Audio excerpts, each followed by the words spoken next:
Fala, gente linda do DOL, tudo bem contigo? 2024 lindão pra gente. E a gente já começa por aqui pelo DOL Play, mas também pelo DOLcast, uma série muito especial. Afinal de contas, a capital paraense completou 408 anos e com ruas lindas, e elas precisam ser contadas por aqui. E é por isso que a gente começa essa jornada a partir de agora.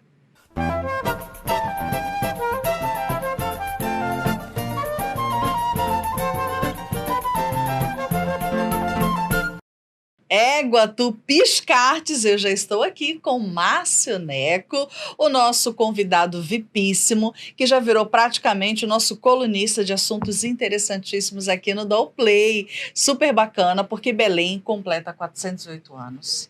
Que bacana. Neco? Tudo bem? Deus, é sempre bom te ter aqui para esse bate-papo pai d'égua, levinho, para a gente falar sobre Belém. A gente sabe que as cidades, quando elas começam a se desenvolver de maneira absurda, porque é inevitável, né? A gente traz sempre na memória um pouco de como era, que saudade. Um pouquinho de nostalgia, né? Exatamente, dessa nostalgia. E essa uma nossa memória série, afetiva na maioria das vezes, né? Lógico! Quem não vai lembrar? Ah, aquela rua era assim, o piso era assim, tinha um poste não sei aonde, tinha um banquinho onde Eu brincava lá, né? Eu brincava lá, mudou Ia tudo. toda semana na casa de um amigo meu. Exatamente. E essa série, gente, que é muito legal, é pra gente lembrar o quanto Belém é uma cidade incrível. Passou por dificuldades, passa às vezes, evolui, e a gente vai resgatar um pouquinho dessas ruas para lembrar de algumas curiosidades, porque Márcio, pensa numa pessoa que sabe das curiosidades, é ele, é por isso que eu sempre escalo ele aqui para esse bate-papo. E eu queria começar falando sobre a 1º de dezembro, a nossa João Paulo. A nossa... Não. João Paulo II. Começar falando pela nossa João Paulo II, que era a nossa 1º de dezembro. Que era a nossa primeira, né? É verdade. É verdade, né? É uma rua, né, do qual aqui Belém se orgulha, né, por nela ter pisado, colocado os pés, alguém que agora é santo, né?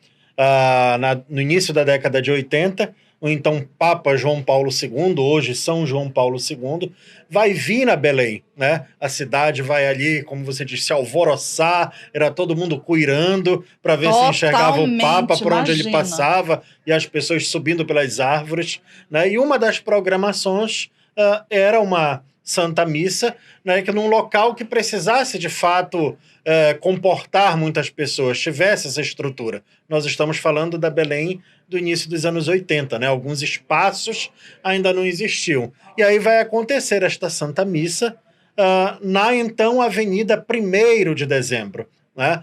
Mas vamos entender, Raina, um pouquinho dessas avenidas. Ela se situa no bairro do Marco, e aí nós sempre tivemos a antiga Tito Franco, para quem não sabe, a nossa Almirante Barroso do momento. Quando Antônio Lemos, ainda presidente da Câmara Municipal, tem um planejamento de expandir a cidade, né? E aí o projeto era um projeto francês, até porque era moda copiar os modelos franceses de urbanização, né? E vão fazer uma rua larga, né? Vão abrir uma rua bem larga ali no ano de 1900, né? Essa rua em homenagem 1º de dezembro. O que é 1º de dezembro? Era o dia da coroação e consagração. Tu sabes que eu já ia perguntar. Coroação e consagração de Dom Pedro I, né? Como aqui governante do Brasil. Sim, né? Sim. Então vai ficar 1º de dezembro. Entretanto, os mesmos problemas que nós temos hoje, eles sempre aqui aconteceram, né? Ela vai ficar durante um bom tempo esquecida, à margem das políticas, né, de urbanização, né? A área que hoje compreende o bairro de Canudos era muito alagada, muito cheia de mato, com pouca iluminação, e as pessoas pouco utilizaram isso. Porém, depois no governo militar, na época da ditadura, né, vamos ter aqui a visita aqui do então ministro Jarbas Passarinho. Então a prefeitura e o governo do estado vão pavimentar, vão iluminar, né? Mas para a gente perceber que a então 1º de dezembro e depois João Paulo II, em homenagem ao Papa, que presidiu a missa, ela vai ser somente até as proximidades do então Marco da Légua. Para quem não sabe o que é o Marco da Légua, uma colunazinha que está no canteiro central do Almirante Barroso, mais ou menos na direção da UEPA. É um monumentozinho ali, demarcava a primeira légua patrimonial da cidade de Belém. Então ela vai ser até ali, né, durante muito tempo. Sim. E aí acho que todo mundo conhece um pouco as questões políticas, precisa de licença, e é um projeto tão sonhado, até que enfim nós tivemos aí o prolongamento dessa avenida. Né? Já há poucas décadas atrás, acho que há uma década atrás, nós tivemos o prolongamento da então João Paulo II, que passa a abrigar nela o Parque do Utinga, né, uma Lindo relíquia, de ver. né? A COP vem vindo aí, ele vai ser com certeza um cartão de visita, Sim. né, para a nossa cidade. E é interessante, e ela vai ganhar também depois essa avenida uma paróquia dedicada a João Paulo II, Sim. Né, que fica quase em frente ao parque. Né? E esse prolongamento, assim que eu cheguei em Belém, porque eu estou em Belém desde o finalzinho de 99, praticamente início de 2000. A gente teve uma parte de prolongamento e eu percebi que depois esticou até que passa ali pelo IFPA, lá no final, e finalizou, e depois, uau, chega, gente, a Ananindeua. É incrível essa rota. E aí nós temos vários trechos. Existem trechos. projetos de mais prolongamento. Mais prolongamento. Né? Digamos que a João Paulo II é uma avenida do futuro, né? Com certeza, eu concordo. E ela começa com 2, de repente viram 4 pistas, um negócio gigante para realmente facilitar. E tu lembraste muito bem sobre a questão do Parque do Utinga, que é muito pai d'égua, porque além dela abrigar esse parque, ela consegue de maneira visual trazer essa ideia do futuro mesmo, né? Da pista não só prolongada, mas ela mais alargada. Você vê que hoje... E do futuro não só do crescimento e do desenvolvimento urbano, mas como da preservação também. Exatamente. Da ecologia, que é extremamente importante. Dos mananciais. Nós percebemos nela, quando a gente vai evoluindo ali, algumas pontes que fizeram sobre os igarapés, que tem ali. Então, Sim. Pensar o futuro não só como esse progresso urbano, do asfalto, né? Mas pensar também na preservação. Essa ponte, tem uma ponte que tem um ferrinho, né? Que eu chamo ela olha, filho, lá vem a ponte do ferrinho. Quando eu passei a primeira vez com o Paulo Lucas, meu filho, ele olhou assim... Mãe, mas a gente ainda tá em Belém? Ele ficou impressionado, porque era de ferro e ela é boleada, ela é bonita, né? Ele falou assim, mãe, meu filho, a gente tá chegando em Ananindeua, mas é Belém Uma ainda. Arquitetura diferenciada, né? Diferenciada. Bom, mas além, logicamente, João Paulo, que é linda e traz todas essas diversidades do fluir, né? Dessa conexão, principalmente com o futuro. Eu esqueci alguma coisa que eu já ia... Não, só para a gente finalizar a questão da João Sim. Paulo, existe um marco, né, um monumento, né, que é uma mitra. Para quem não sabe o que é mitra, é aquele chapéu que o Papa usa. Né? Então está lá com uma frase fazendo ali menção à visita dele na cidade de Belém. Muito massa. E quando a gente fala da João Paulo, tem um monte de rua ali, né, atravessando. E a segunda rua que a gente queria falar hoje aqui, nesse bate-papo, é sobre a Lomas Valentinas. E ruazinha falada, né? É verdade. Parece que eu penso... Até porque tem rota de ônibus específico para ela, e nós temos essa coisa que liga um bairro... Na verdade, acho que liga vários bairros, ela Sim, se concentra... Pedreira... Sacramento, tem parte da Sacramento. Minha sogra mora lá, inclusive. Morava lá. E aí corta Sacramento, vem para o bairro do Marco, vai descendo. E aí queria que você falasse um pouquinho sobre as curiosidades da Lomas Valentinas, que a gente tanto ouve falar. Entender ela dentro desse projeto de expansão de Belém, das ruas largas, arborizadas, com saneamento. Porém, claro, ela também já passou e passa até hoje por um processo de desenvolvimento. Essa parte aí que você citou, da Lomas Valentina, há anos atrás ela tinha assim, características de um local super rural, né? Sem essa questão da pavimentação. É mesmo? E aí nós temos que perceber, ela está também nesse plano de expansão das ruas de Belém, feito por o Antônio Lemos.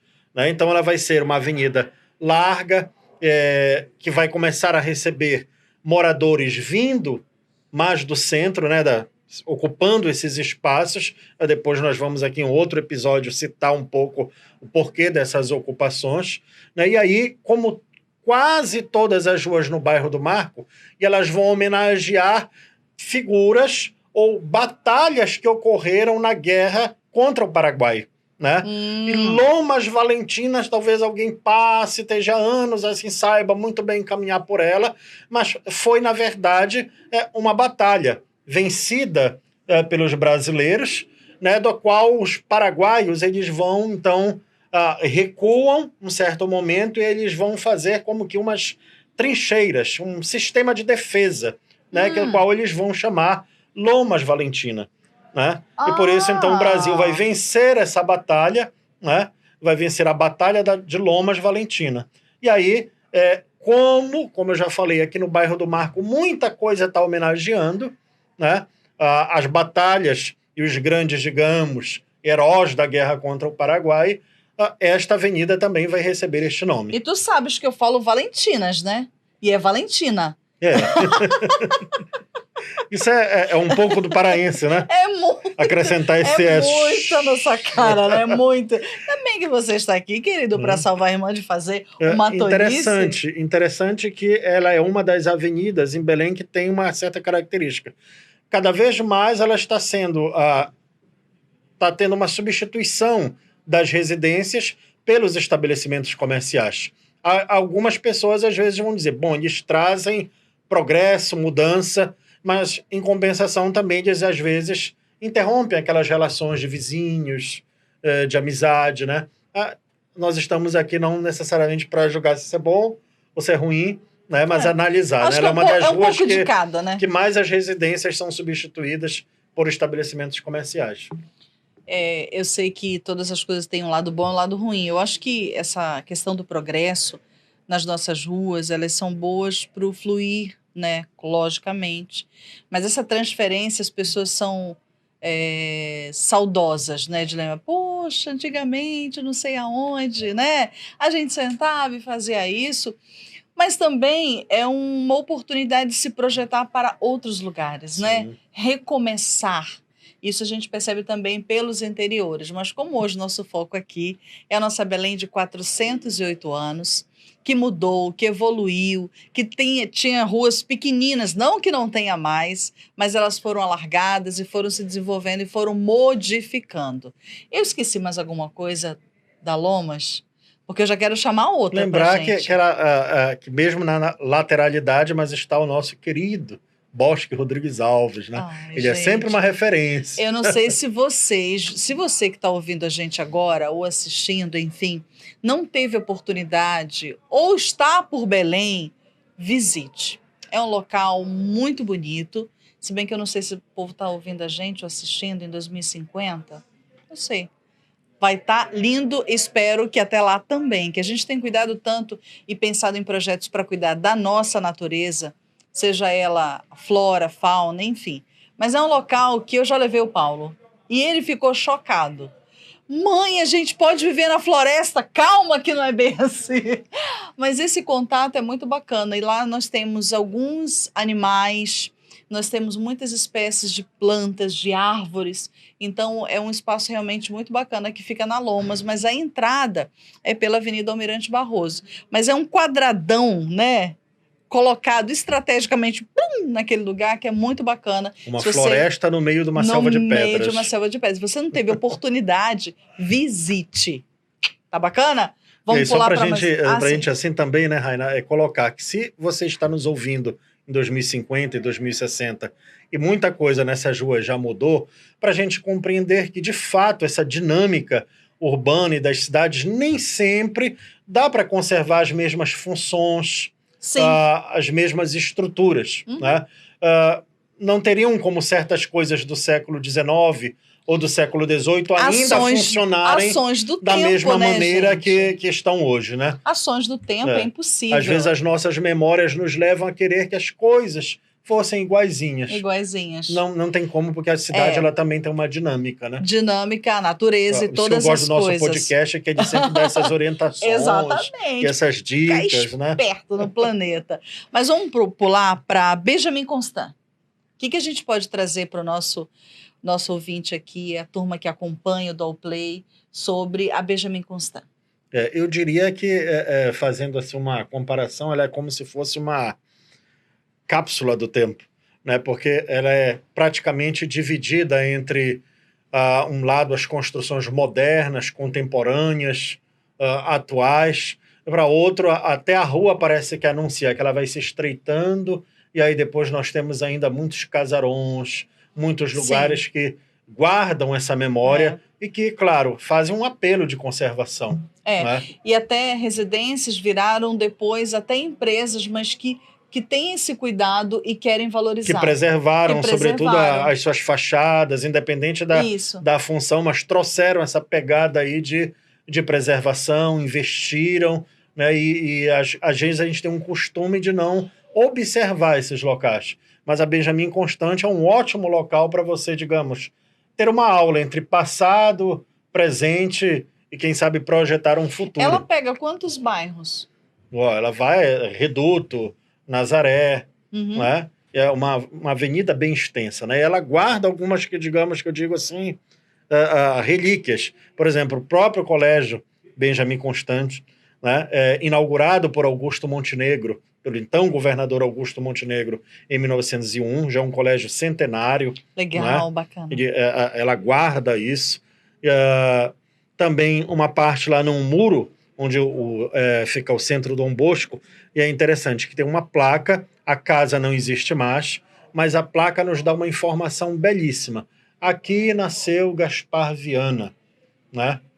Aqui nasceu Gaspar Viana, né? Então ele nasce nessa rua, claro que depois a sua trajetória é muito maior e muito mais significativa, mas lá tem uma placa. Sim. Né? Poderia, quem sabe, ter outros espaços de memória, né? Sim. Mas ela... E aí, quem foi Benjamin Constant? Né? Um físico, um matemático, né? Alguém voltado para a educação, muito para isso aí. Para ciências exatas que não tem nada a ver comigo, porque eu não consigo contar direito e erro sempre. Agora, ele tinha formação militar, mas era muito passivo, né? Tranquilo. Tranquilo, né? E era muito assim. Igual eu, gente, e capaz. ele vai ser, eu diria que um dos principais influenciadores para a questão do movimento republicano, né? O Deodoro da Fonseca e o Floriano Peixoto ali vão ser, de fato, convencidos por ele, ali no calor daquele dia 15, vão ser convencidos por ele a, de fato, lutar, impor a república. Então, a rua parece que esse nome de Benjamin Constant vai calhar com as pessoas que são muito assim dadas à questão da sabedoria, tanto que lá vai nascer o Gaspar Viana. Olha aí, diferencial para a humanidade. Pai d'égua. Marte da medicina. Uau! Né? Agora, o que eu mais gostaria de destacar é você perceber que ainda lá conservam muitos casarões. Né? Então, gente, vale um passeio pela Benjamin Constant para você perceber isso, sabe, de pertinho. E hoje em dia, nessa era diferente de foto, de vídeo, aproveita, registra, porque a gente não sabe até quando, né? Daqui a 10, 20, 30, 50 anos, como é que ela vai estar. Tem locais lá que foram preservados, sobretudo, como você já colocou, por empresa Andastes passeando, né? Exatamente. Pela Benjamin, né? É a besta. Gente linda, eu vou ter que fazer uma pausa, porque esse é só o primeiro EP dessa série sobre as ruas de Belém. Belém, 408 anos, com um monte de coisa pai d'égua para ti. A gente volta depois? Vamos voltar Fechou, depois. Então. Nesse intervalo, será que dá tempo da gente ir lá para Icoraci tomar uma aguinha de coco? Aceito. Tá bom. Aceito, fechou. Até Pela lá, Pedrópolis gente. Cabral a gente vai. Belém, 408 anos. Realização Diário do Pará. Oferecimento. Claro, você merece o novo. HSM, qualidade e atendimento humanizado num só lugar. Vale. Transformar a mineração hoje é transformar o amanhã de todos.